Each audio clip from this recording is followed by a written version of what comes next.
Hey there everybody, this is Sean from the Dukes of Dice, and I'm here to give you my first impressions on Trick of the Rails. It's kind of a trick-taking game and mini 18xx hybrid. This is designed by Hisashi Hayashi, and it's published here in the States by Terra Nova Games. So I'll take you to the table, show you how to play a 4-player game, and then I'll come back here for my first impressions.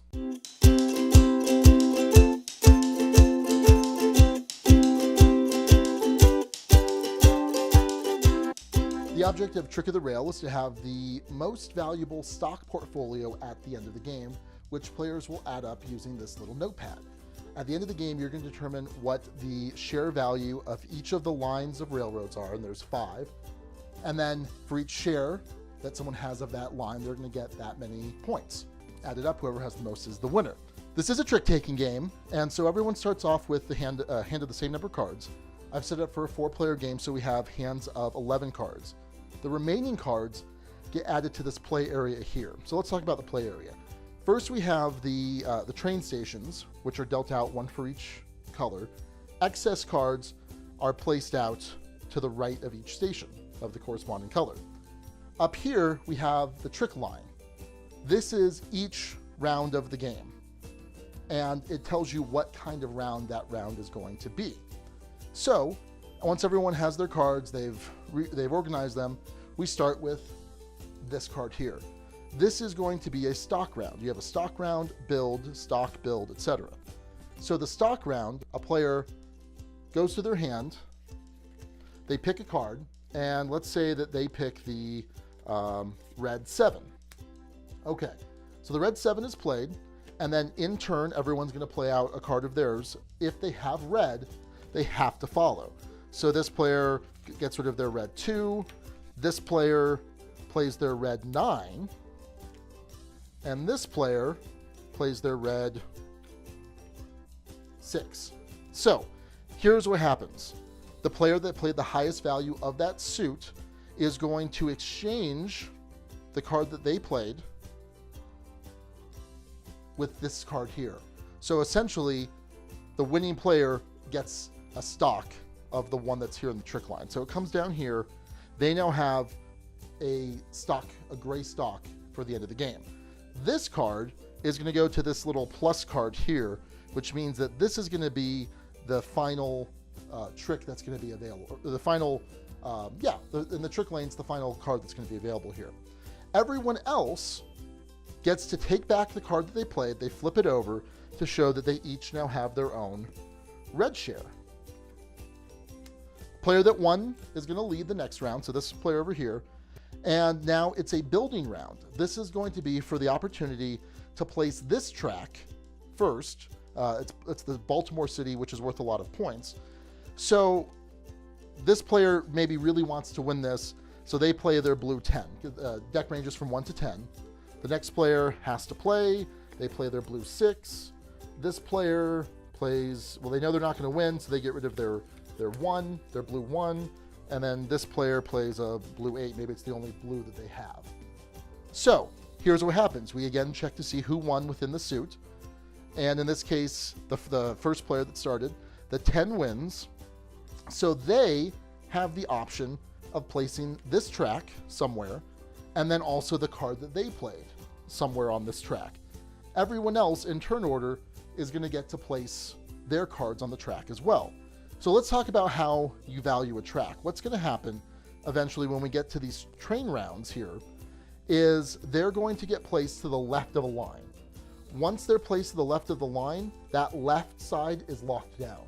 You can still place things to the right, but never to the left.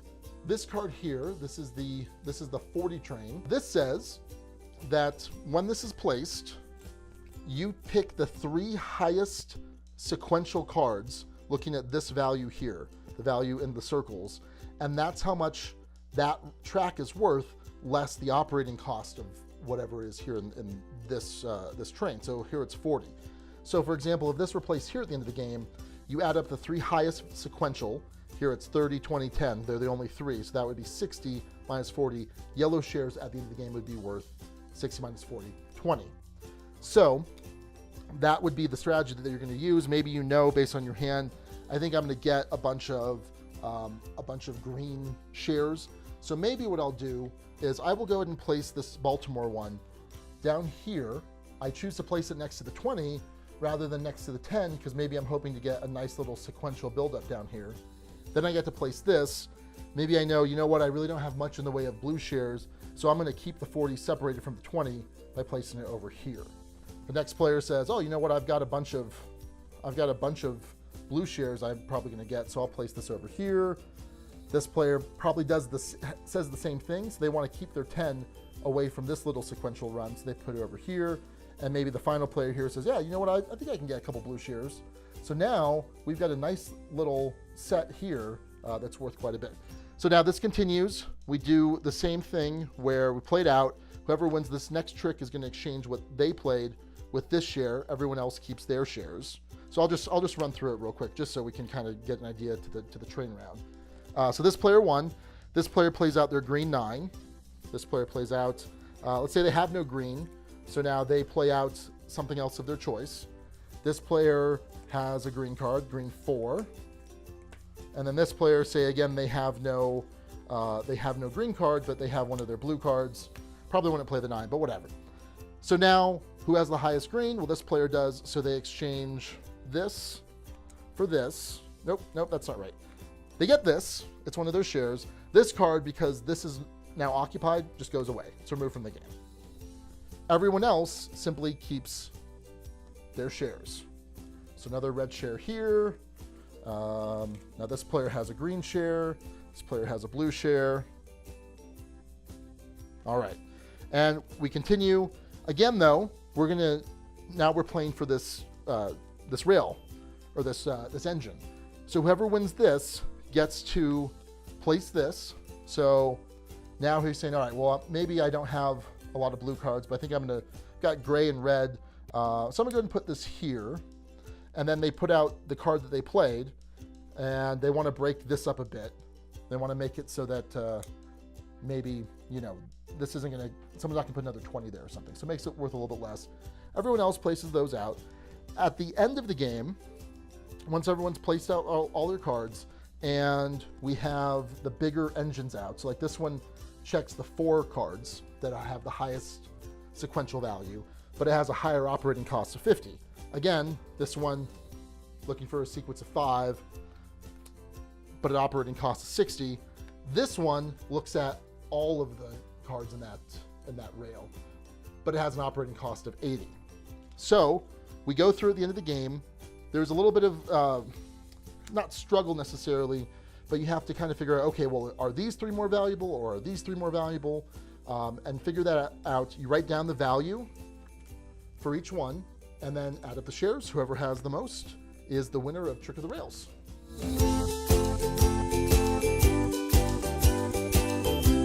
So I really enjoy trick-taking games. They're one of my favorite types of card games. I grew up playing them.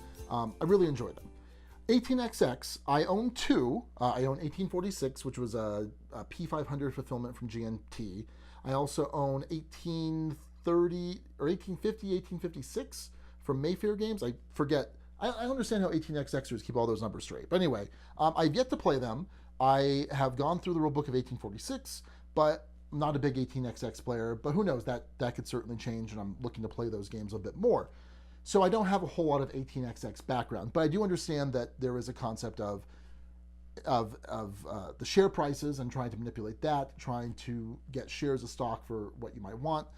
And certainly this has that blend of it. This is an excellent game. I'm really enjoyed my couple plays of this that I've had. It feels very chaotic at first, especially at higher player counts, but there really is a nice depth of strategy here. Once you get a feel for the game, you get a feel for, well, what round are we doing, which, you know, in the trick lane, and getting a feel for that, how those work, how you're trying to manipulate the turn order, how you're trying to manipulate which stocks you're trying to get. Because obviously at the beginning you may think, oh, well, I've got a bunch of yellow cards, that means I'm going to have a bunch of yellow stocks. And that might be the case. But it's a lot deeper of a game than I think people might give it credit for at first. It seems very chaotic. It seems like, oh, I'm just playing cards out, I'm just following when I have to follow. Well, no, there's a specific strategy that eventually you'll come to see. it's saying, well, I know that I need to get rid of this low card that's of no value to me right now, but also this low card is maybe a high value track. So maybe I don't want to actually place that out in a building round because I know I'm not going to have a lot of that particular rail in terms of my stock portfolio. So you don't want to put out a 30 value card to that rail if you can avoid it.